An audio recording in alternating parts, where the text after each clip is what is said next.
سلام بچه، حالتون چطور؟ اسم من امیره و خوش اومدین به کانال من. سریع میرم سراغ اصل مطلب. با توجه به اینکه این آپدیتی که جدیداً پابجی داده و خیلی مشکل لاگین دارن، از جمله ماهایی که توی ایرانیم، میخوایم بریم سراغش که اینو درستش کنیم. خب بچه‌ای که با پی سی ان دیگه همشون بلدن دی ان اس رو ست کنن، ولی من دوباره میگم که چطوری باید انجامش بدیم. این پایین رو میزنیم نتورک اینترنت سیتینگز، بعد چنج آداپتور آپشنز، بعد اینجا اون اینترنتی که بهش وصلیم و بین اینا انتخاب میکنیم. اگه وای فای مثلا این که واسه من وای فای نیست الان، اینجا کلیک راست مثلا این واسه من وصله.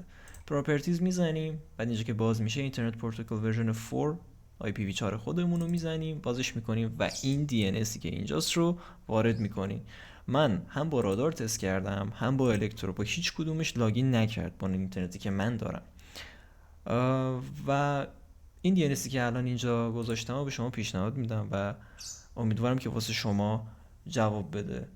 ممنونم از همتون. اگه خوشتون اومد ممنون میشم با ساب و لایکتون ازم حمایت کنید.